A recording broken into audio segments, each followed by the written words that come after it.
Hi, this is CK Group. I'm Jin. I'm Sharon, We are podcasting for ESL 222. and today we are going to talk about sleep deprivation and how to have a good night's sleep. How's it going, Yeah.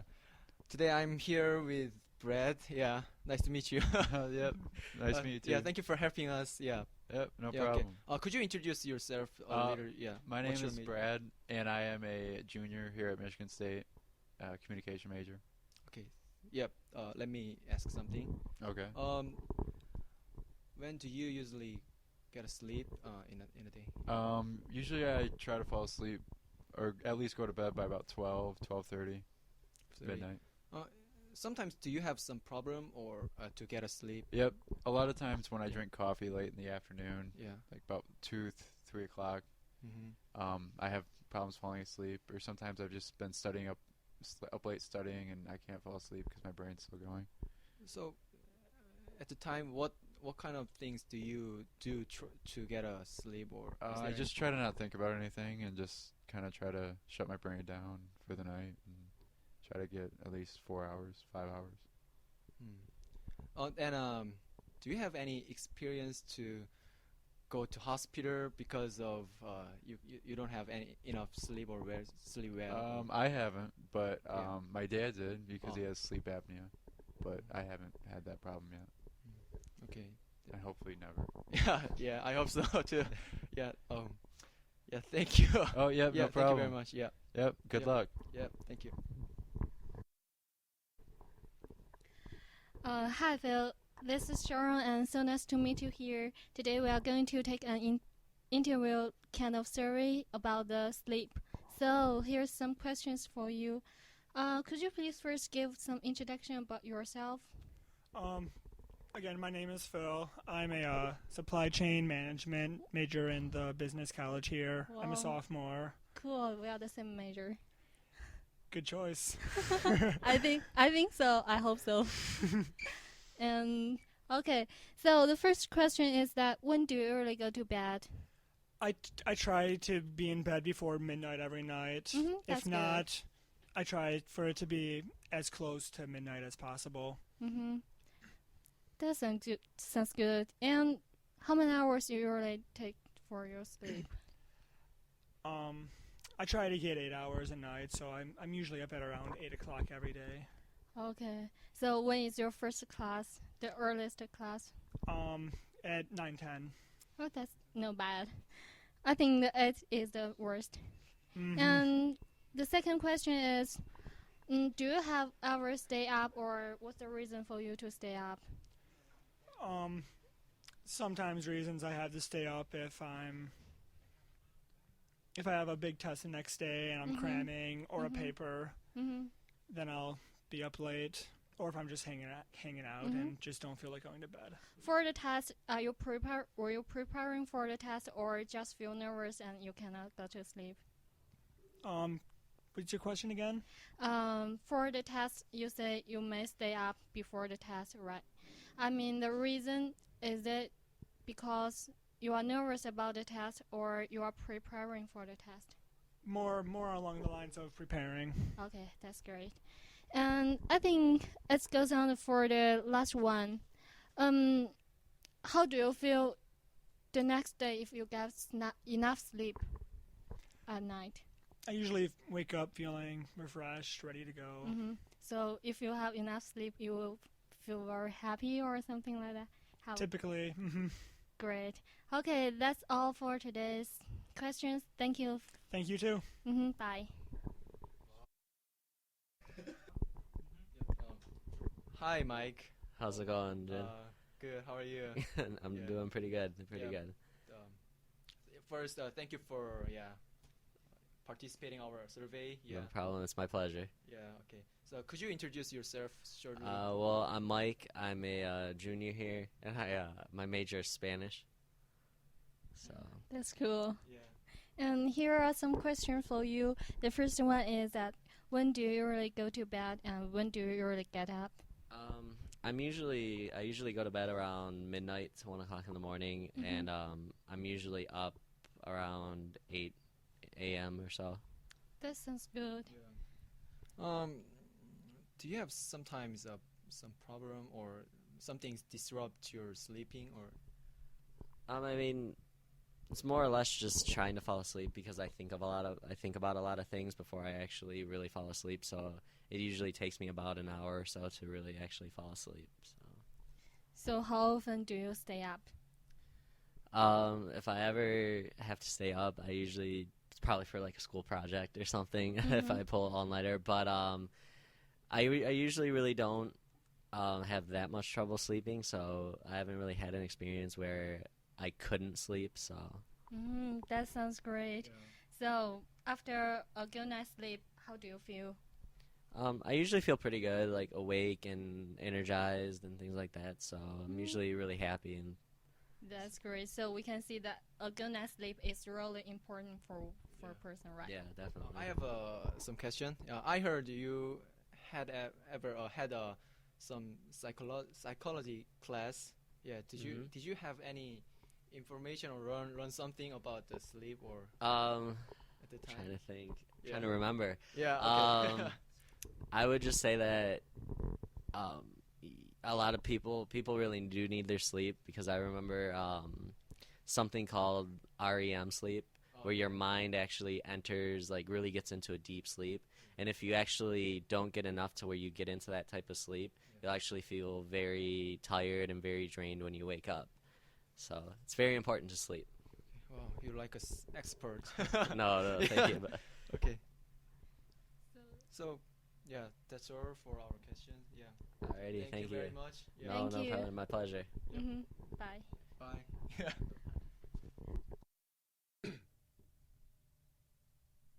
Let's go. Yeah.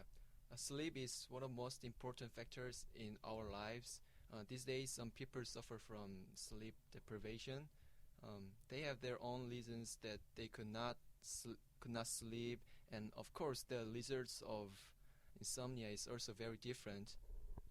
So today we visit Olin Health Center and are going to give some questions and for helpful information. For suggest we have John and hi John, nice to meet you here. Glad to meet you. And could you please give us an introduction about yourself first? Thank Surely. you. Well, glad to be here. My name's John Kermiet. I'm a health educator with Olin Health Center. I've worked here now for about 20 years, so Wow. long enough probably. Part of what I do is work with students individually. I run a lifestyle assessment fitness evaluation program, which sometimes we talk about sleep or other problems that students have. Do a number of outreach programs to the residence halls, talk to parents coming in during orientation, and we certainly talk about sleep-related problems that their students might confront at that time. So That sounds good. So we should first welcome you to our program and thank you for your time. You said you have met a lot of students or people to want to talk about the sleep, their sleep problem. These days, how many people suffer from sleeplessness, and what do you think the main factors of this? okay, well we've done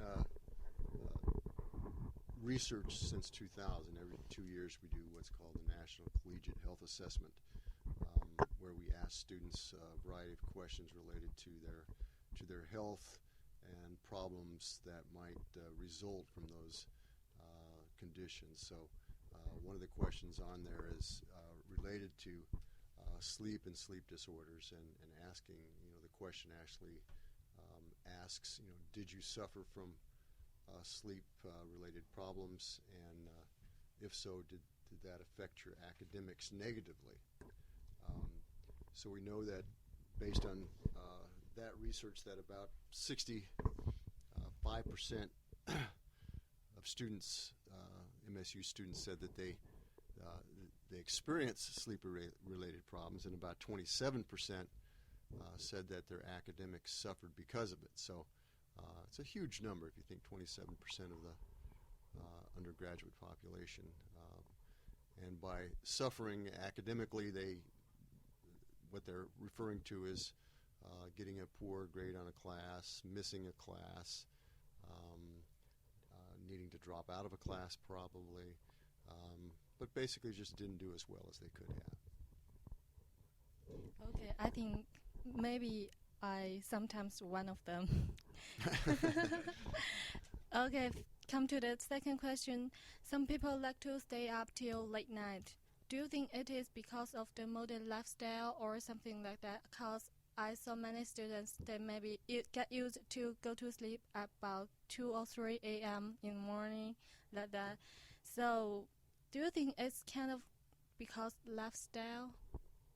Well, I think for students, I think part of it is just the student lifestyle, and part of it is just the age that we're dealing with here. That at this age, students tend to stay up later. So it's not uncommon for them students to be up at 2 and 3 in the morning. I think the problem happens when because they're on the internet, or they're just doing something with their fellow students that they don't realize how late they're staying up, or maybe they do. But the problem happens is when, I think for most people, the problem is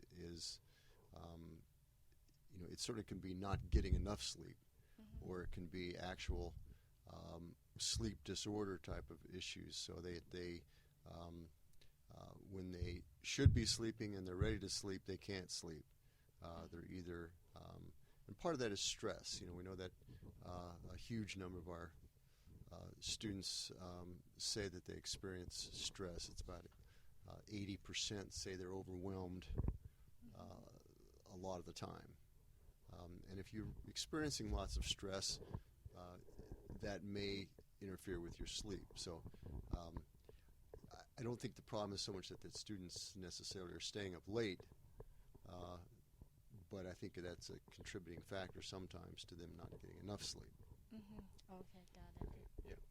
And can the sleep disorder heavily impact people's life or their working or their daily life? And what kinds of problem can be caused by sleep disorder? Okay. Yeah.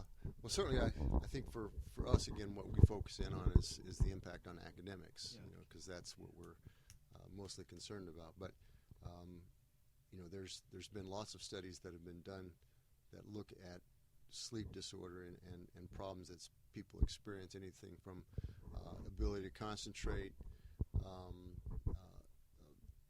reaction time.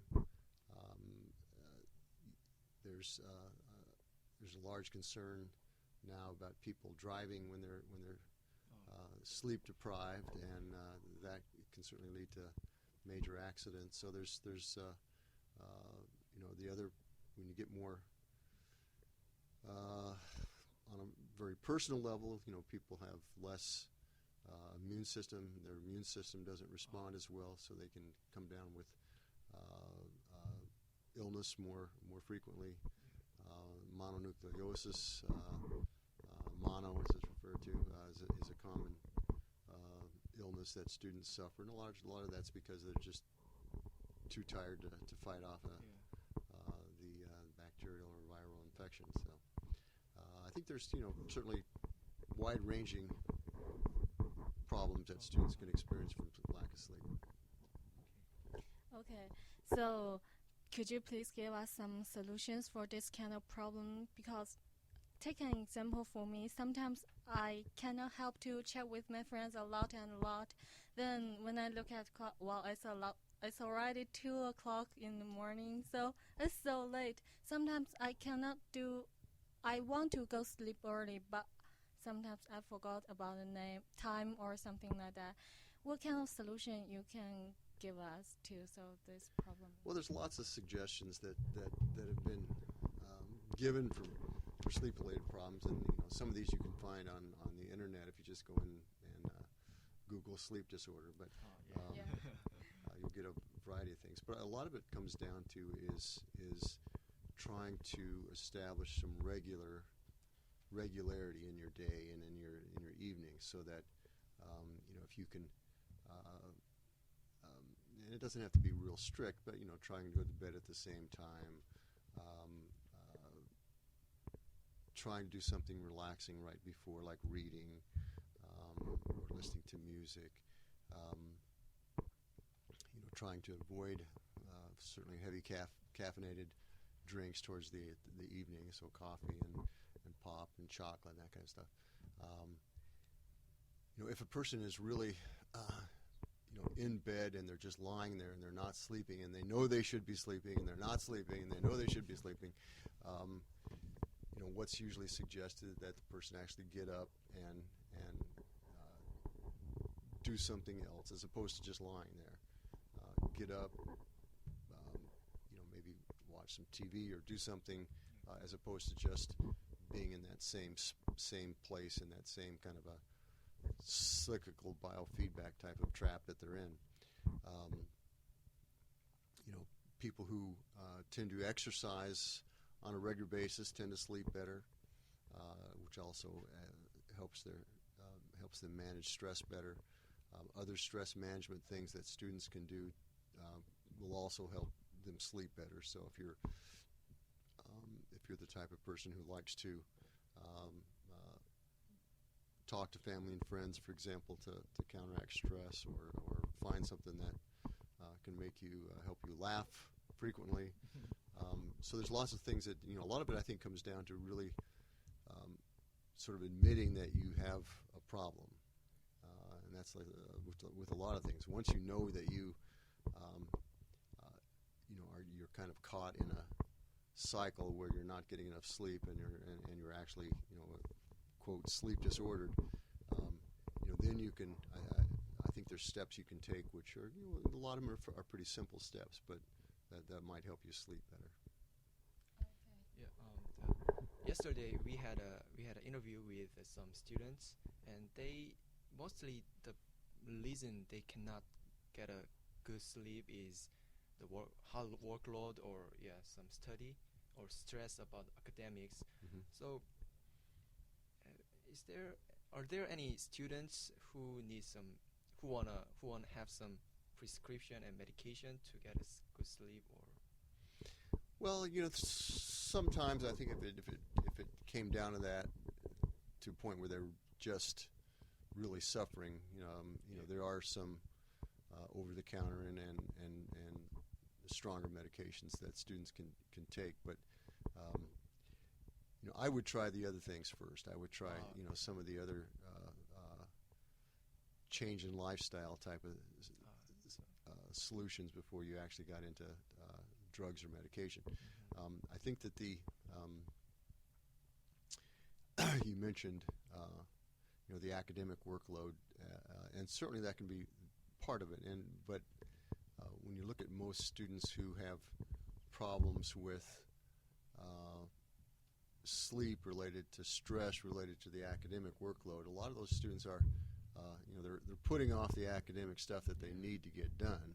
They're not doing it in a timely fashion, which then causes them more stress and need suddenly they feel like they have to stay up real late tonight to work on a paper that if they had planned ahead they could have got it done in a more timely fashion and avoided some of the problems. So some of it, sometimes it's just better time management that can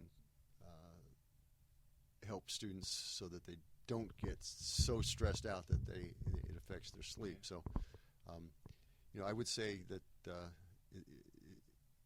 if you can avoid medication, you're certainly better off, because you can't take medication all the time, and you're better off if you can find a solution to some of the problems without it. So you mean the medication cannot be a good solution to cope with sleep? Yeah, because most medication has some side effects. You can, people who take medication to help them sleep usually wake up very, very kind of in a daze and less awake and less alert. And then they feel that they have to take more caffeine or something to wake up. So,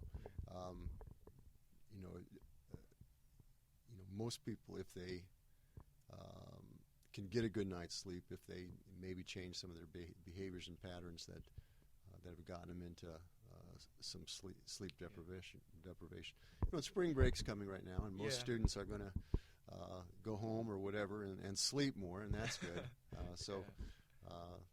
That's spring break is always a welcome relief for most students. Well, if people do not have enough sleep, is it affect the emotion of their emotion like that? They feel unhappy or if they feel more stressful like this? Well, sleep can affect emotions dramatically. If you don't sleep, typically you're going to feel oftentimes more depressed and more just unable to function at the same level. Certainly irritability. Maybe feel upside like this. Uptight, certainly. Angry even. So all those things. Unfortunately, some people who are experiencing those types of feelings, they might turn to, just self-medicating with alcohol or something, and that's, which is just also a depressant. So it really doesn't. It's not really a good solution to what they're experiencing, probably. Okay. Yep. So. Yeah, that's all for our preparation. Yeah. Okay. Yeah. That's all for today. Thank you. We are really appreciate for your help. Sure, no problem. Thank you so much. Thank you so much. You're welcome. Well, that's all for our topic. We hope you all enjoy our podcast and have a good night's sleep.